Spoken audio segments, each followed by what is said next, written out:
आप देख रहे हैं जय भारत टीवी। कि मेरे नज़र में ऐसे अभ्यर्थी हैं जिनके 100 में से रिटर्न में से 80 से 85 नंबर है। आज की डेट में वो बाहर बैठे हुए हैं। उत्तराखंड के कुछ कैबिनेट मंत्री के पद पर रहे एक व्यक्ति है, मैं कह रहा हूँ उनकी लड़की के 13.25 नंबर है और उसके बाद वो फाइनल सिलेक्शन में जनरल सीट कैटेगरी में सीट काट गई है। तो कितना बड़ा दुर्भाग्य है। सिलेक्शन प्रोसेस में इंटरव्यू के आधार पर जो सिलेक्शन हुए हैं उसमें कई जिलों के सीएमओ तक संलिप्त है। ये भी मैं आपको हिंट दे रहा हूँ। 25 लाख तक का रेट लगा था, जिसमें दो भागों में इसे डिवाइड किया गया था कि रिटर्न में 10 लाख रिटर्न से पहले और 15 लाख फाइनल सिलेक्शन के बाद देने थे। तो यहीं पे भ्रष्टाचार की जो बू है वो साफ नजर आ रही है। उत्तराखंड में तमाम भर्ती घोटालों के बाद एक और बोर्ड में फिर से भर्ती घोटाले की बात चल रही है। उत्तराखंड बेरोजगार संघ के अध्यक्ष बॉबी पवार ने ये मसला उठाया है कि जो चिकित्सा सेवा बोर्ड है, चयन सेवा बोर्ड है, उसमें जो भर्ती परीक्षा का जो रिजल्ट सामने आया है उसको लेकर सवाल खड़े किए। बात करेंगे बॉबी भाई, क्या है मसला? क्या एक और घोटाले की बात आप कर रहे हैं?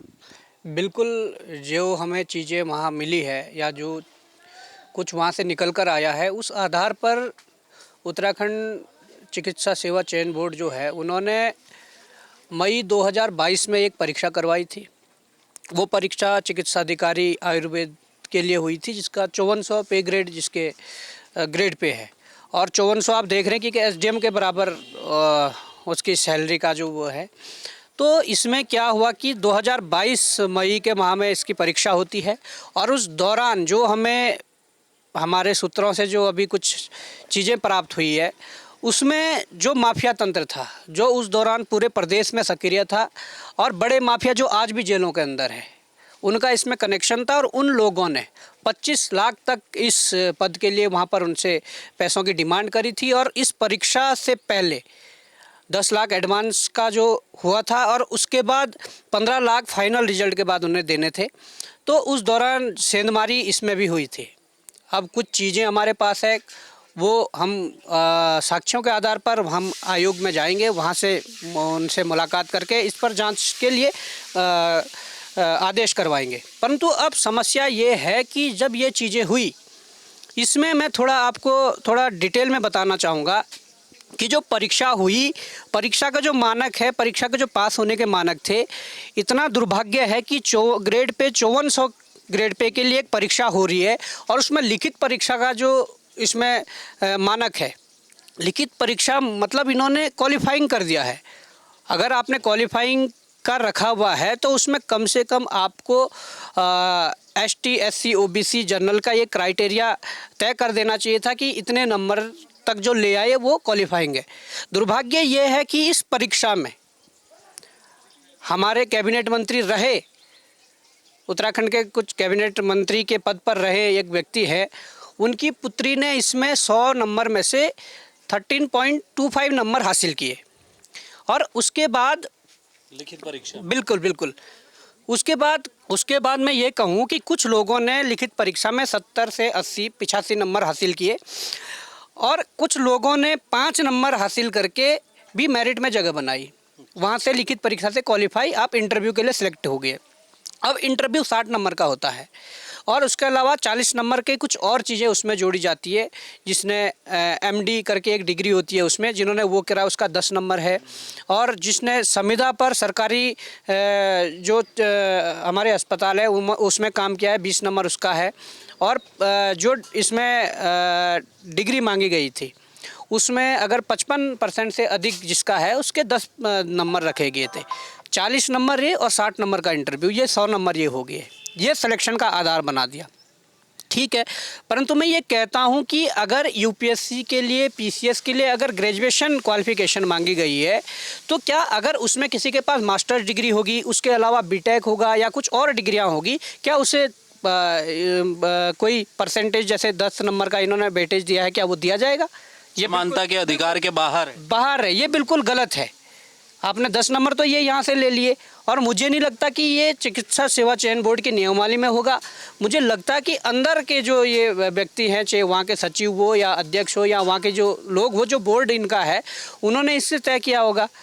और ये 10 नंबर का मैं बता रहा हूँ, फिर 20 नंबर जो संविदा कर्मचारी जो जिन्होंने सेवाएं दी है सरकारी उसमें, तो मेरे को लगता है कि अगर सेवाएं किसी ने प्राइवेट सेक्टर या सरकारी में दी है तो उनका मानक बराबर होना चाहिए था।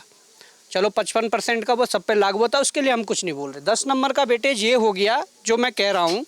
और उसके अलावा अगर आपने रिटर्न को क्वालिफाइंग रखना था, उसकी कोई मेरिट नहीं बनती थी, तो उसमें एक मानक तय होना चाहिए था कि 35 नंबर 45 नंबर कितना है, उस आधार पे आप सिलेक्शन कर। बिल्कुल, एक डिजिट तो होना ही चाहिए। अब इससे घाटा क्या हुआ? इससे घाटा ये हुआ कि मेरे नज़र में ऐसे अभ्यर्थी हैं जिनके 100 में से रिटर्न में से 80 से 85 नंबर है। आज की डेट में वो बाहर बैठे हुए हैं, इंटरव्यू में बाहर कर दिया। और मेरी नज़र में ही ऐसे हैं। मैंने अभी जिक्र किया कि पूर्व कैबिनेट मंत्री रह चुके हैं उत्तराखंड सरकार में। कौन है, नाम बताइए, आप तो खुलकर बताते समय हैं। आने पे हम नाम भी बताएंगे और चीज़ें निकल कर भी आएगी। मैं कह रहा हूँ उनकी लड़की के 13.25 नंबर है, और उसके बाद भी वो फाइनल सिलेक्शन में जनरल सीट कैटेगरी में सीट काट गई है, तो कितना बड़ा दुर्भाग्य है। और अब ये बात आती है कि ग्रेड 5400 पर एक किसी भर्ती हो रही है, और उस भर्ती में इंटरव्यू के आधार पर फाइनल सिलेक्शन हो रहे हैं। होता क्या है कि इंटरव्यू में या जब भी कोई परीक्षा, अगर कोई फिजिकल होता है तो फिजिकल की वीडियोग्राफी होती है। अगर किसी परीक्षा की इंटरव्यू होते हैं, पीसीएस में इंटरव्यू होते हैं, तो उसकी वीडियो रिकॉर्डिंग होती है।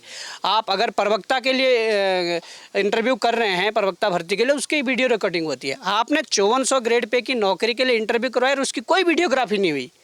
आप अगर जांच करना चाहोगे या कोई अगर आरोप लगाएगा कि ये गलत तरीके से नियुक्त हुए हैं, ये आपने इसमें धांधली हुई है, तो आप कैसे साबित करोगे? ऐसे कई अभ्यर्थी थे जिनका पहले दिन कहना था कि मेरे से 15 प्रश्न पूछे गए और मुझे एक भी प्रश्न नहीं आया है, परंतु वही अभ्यर्थी के दूसरे तीसरे दिन सुर बदल जाते हैं, कहते हैं कि मुझे 15 क्वेश्चन पूछे गए थे, मैंने 14 बोल दिए थे। तो ये क्या तरीका है? अगर वीडियोग्राफी हुई होती तो वीडियोग्राफी देखकर एक एक व्यक्ति को जांचा जा सकता था, आंका जा सकता था कि किस लेवल का व्यक्ति है, कितना इसका अनुभव है, कितना पढ़ा लिखा है, कितना ज्ञानवान है। तो ये वीडियोग्राफी भी नहीं हुई है। तो यहीं पे भ्रष्टाचार की जो बू है वो साफ नज़र आ रही है। अब इन लोगों ने उसका फाइनल रिजल्ट बना दिया है, रिजल्ट जारी कर दिया है, नियुक्तियाँ भी होंगी, परंतु अब जो हमारे पास, जो हमारे सूत्रों से जो हमारे पास कुछ चीज़ें हुई है, इसमें कई ऐसे हैं जो भाई बहनों का सिलेक्शन हुआ है, बहनों बहनों का सिलेक्शन हुआ है, भाई भाई का सिलेक्शन हुआ है।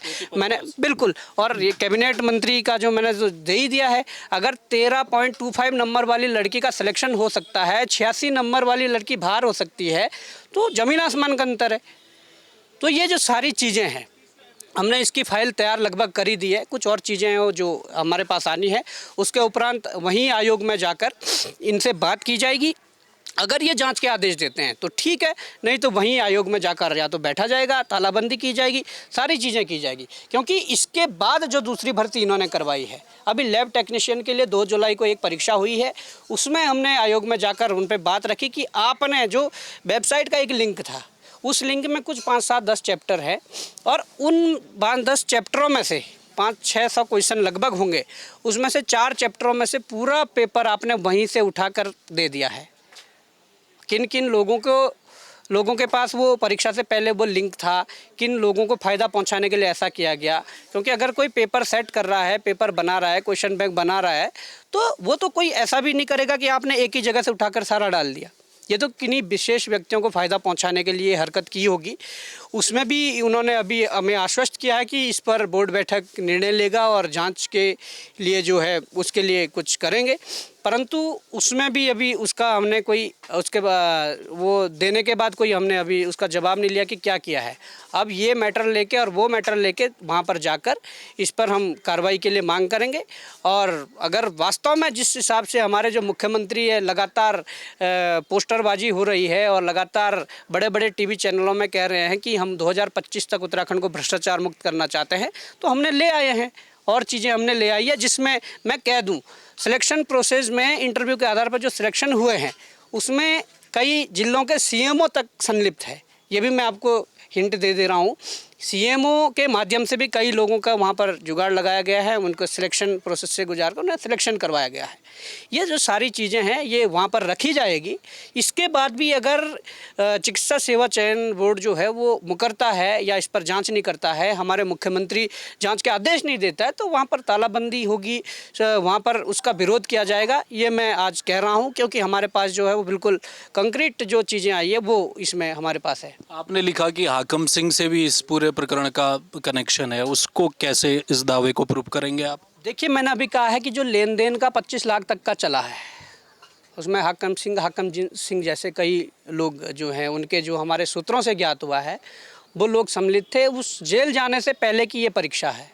जो रिटर्न हुआ था वो जेल जाने से पहले। तो मैंने आपको बता दिया कि 25 लाख तक का रेट लगा था, कई जगह पे 15 लाख भी लगा था। 25 लाख तक का रेट लगा था, जिसमें दो भागों में इसे डिवाइड किया गया था कि रिटर्न में 10 लाख रिटर्न से पहले और 15 लाख फाइनल सिलेक्शन के बाद देने थे। तो ये सारी चीज़ें हुई। तो उसके बाद और भी जो चीज़ें हैं, मैंने बता दिया ना, कॉन्क्रीट जो हमारे पास है वो चीज़ें आ चुकी है और इसके बाद हम इस पर कार्रवाई करने वाले हैं। चलिए देखिए, 5400 ग्रेड पे का मसला है और जो क्वालिफाइंग आपने एक परीक्षा रख दी, तो उस पर सवाल तो उठते हैं। अगर एसडीएम के बराबर तनख्वाह लेने वाले लोगों का इस तरह से सिलेक्शन होगा तो सवाल तो उठेंगे ही। पारदर्शिता पर सवाल है। बॉबी पवार का ये कहना है कि उनके पास सारे सबूत, सारे दस्तावेज वो इकट्ठा कर रहे हैं, बहुत जल्द इसमें आयोग में जाकर शिकायत करेंगे, मुख्यमंत्री को भी लिखेंगे। अगर जांच के आदेश नहीं दिए जाते तो फिर एक बार से फिर सड़कों पर उतरकर आयोग के बाहर बैठकर तालाबंदी की जाएगी और इस पूरी जांच को होने तक वो एक और आंदोलन खड़ा करेंगे। कैमरा मैन मयूर उपाध्याय के साथ हेमभट्ट, जय भारत टीवी।